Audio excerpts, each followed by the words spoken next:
9ാം ക്ലാസ്സിലെ കേരള പാഠാവലിയിലെ 5ാമത്തെ യൂണിറ്റിൽ ചിരിയുടെ അരങ്ങേറ്റം എന്ന പാഠഭാഗം പഠിക്കാനുണ്ട്. ചാർലി ചാപ്ലിൻ്റെ എൻ്റെ ആത്മകഥയിലെ ഒരു ഭാഗമാണ് പാഠഭാഗം. ചാർലി ചാപ്ലിൻ്റെ ജീവിതത്തെ അടുത്തറിയാൻ സഹായിക്കുന്ന വീഡിയോ നിങ്ങൾക്കായി സ്നേഹപൂർവ്വം സമർപ്പിക്കുന്നു.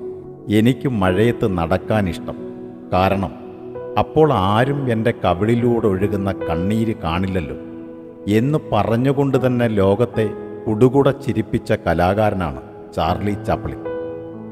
പട്ടിണിയുടെയും അപമാനത്തിൻ്റെയും കഷ്ടപ്പാടിൻ്റെയും ബാല്യകാല അനുഭവങ്ങളാണ് ചാപ്ലിനിലെ മനുഷ്യനെയും കലാകാരനെയും രൂപപ്പെടുത്തിയത്. രോഗബാധിതയായി ശബ്ദമടഞ്ഞ് സ്വന്തം മാതാവ് വേദിയിൽ കുഴങ്ങി നിന്നപ്പോൾ കാണികളെ ചിരിപ്പിക്കാനായി വേദിയിലേക്ക് ഉന്തിയിറക്കപ്പെട്ട ആ ബാലൻ പിന്നീട് വേദികളുടെയും വെള്ളിത്തിരയുടെയും രാജകുമാരനായി. തൊട്ടതെല്ലാം പൊന്നാക്കി. അപ്പോഴും നിന്ദിതരും പീഡിതരുമായ മനുഷ്യരോട് ഹൃദയം കൊണ്ട് ചേർന്നു നിന്നു. ഏത് ആധിപത്യത്തെയും ചോദ്യം ചെയ്തു. ചാൾസ് സ്പെൻസർ ചാപ്ലിൻ 1889 ഏപ്രിൽ 16 ലണ്ടനിലാണ് ജനിച്ചത്. അദ്ദേഹത്തിൻ്റെ പിതാവ് പ്രസിദ്ധനായ സംഗീതജ്ഞനും നടനുമായിരുന്നു. അമ്മ ലിലി ഹാർലി അറിയപ്പെട്ട നടിയും ഗായികയുമായിരുന്നു. പിതാവിൻ്റെ അകാല മരണവും അമ്മയുടെ രോഗവും ബാല്യത്തിൽ തന്നെ സ്വന്തം ജീവിതമാർഗം തേടി ഒരു നാടക കമ്പനിയിൽ ചാർലിയെ എത്തിച്ചു. സിനിമയുടെ പിറവി കഴിഞ്ഞ് ഏറെ കഴിയും മുമ്പ് തന്നെ ചാപ്ലിൻ തിരിച്ചറിഞ്ഞു, നാടകവേദിയല്ല തൻ്റെ പ്രതിഭയുടെ പരീക്ഷണത്തിന് പറ്റിയത് ചലച്ചിത്രമാണ്. 1918 നിർമ്മിച്ച എ ഡോഗ്സ് ലൈഫാണ് ചാപ്ലിൻ്റെ ആദ്യ സിനിമ. 1921 ദ കിഡ് എന്ന മാസ്റ്റർ പീസ് പുറത്തിറങ്ങി. ഇവ കൂടാതെ modern times, gold rush, city lights, the limelight, the great dictator, the circus, the police, Monsieur Verdoux, the adventure തുടങ്ങി കഥാചിത്രങ്ങളും ഹ്രസ്വ സിനിമകളുമായി 100ലേറെ ചിത്രങ്ങൾ ചാപ്ലിൻ സംവിധാനം ചെയ്തിട്ടുണ്ട്. നടപ്പിലും ഭാവത്തിലും ലോകമെമ്പാടുമുള്ള പ്രേക്ഷകരെ കുടുകുട ചിരിപ്പിച്ച പ്രസിദ്ധമായ തെണ്ടി വേഷത്തിലാണ് ദ കിഡ് എന്ന ചിത്രത്തിൽ ചാപ്ലിൻ പ്രത്യക്ഷപ്പെടുന്നത്.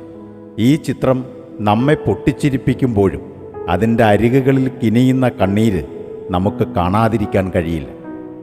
അപമാനഭാരം പയന്ന സ്വന്തം കുഞ്ഞിനെ ഒരു യുവതി ഉപേക്ഷിക്കുന്നിടത്താണ് ദ കിഡ് എന്ന സിനിമ ആരംഭിക്കുന്നത്. പിന്നീട് തെരുവ് തെണ്ടിയായ ചാപ്ലിൻ്റെ കയ്യിലെത്തുന്ന കുട്ടിയെ അയാൾ ഓമനിച്ച് വളർത്തുന്നു. അധികാരികൾ ക്രൂര നിയമങ്ങളുടെ വാളാൽ ഈ സ്നേഹബന്ധത്തെ പിളർത്താൻ ശ്രമിക്കുന്നതും കുട്ടിയെ തിരിച്ചു പിടിക്കാൻ ചാപ്ലിൻ ധീരമായി ശ്രമിക്കുന്നതും ചിത്രത്തെ അത്യന്തം സംഘർഷഭരിതമാക്കുന്നു. ചലച്ചിത്രത്തിൻ്റെ സാങ്കേതിക സൗകര്യങ്ങൾ ഒന്നും വികസിച്ചിട്ടില്ലാത്ത ആ കാലത്ത് അവിശ്വസനീയമായ രീതിയിലാണ് ദ കിഡിലെ സ്വപ്നരംഗങ്ങൾ ചാപ്ലിൻ ചിത്രീകരിച്ചത്. ഗോൾഡ് റഷ് എന്ന പ്രശസ്തമായ ചിത്രത്തിലും ചാപ്ലിൻ തെണ്ടിയായി തന്നെയാണ് വേഷമിടുന്നത്. സ്വർണ്ണവേട്ടയ്ക്കിറങ്ങുന്ന ദുർബലനായ ഒരു മനുഷ്യൻ നേരിടുന്ന പ്രതിസന്ധികളും ദുരിതങ്ങളും നർമ്മത്തിൻ്റെ തൂവലുകൾ ഉതിർത്തുകൊണ്ടാണ് ചാപ്ലിൻ ചിത്രീകരിക്കുന്നത്.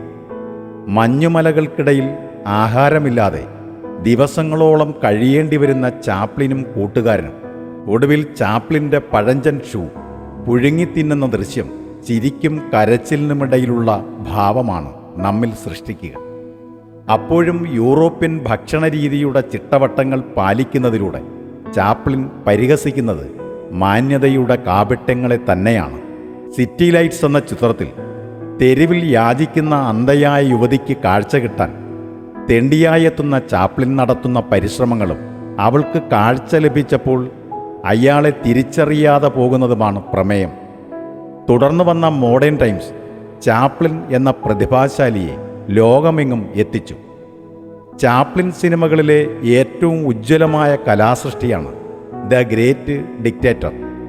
ജർമ്മനിയിലെ നാസി പട്ടാളത്തിൻ്റെ സൈന്യാധിപനായ ഹിറ്റ്ലർ ലോകത്തെ തന്നെ വിറപ്പിച്ചു നിർത്തുമ്പോഴാണ് ആ ഏകാധിപതിയെ അതിനിശിതമായി വിമർശിച്ചുകൊണ്ട് ചാപ്ലിൻ ദ ഗ്രേറ്റ് ഡിക്റ്റേറ്റർ ഒരുക്കുന്നത്.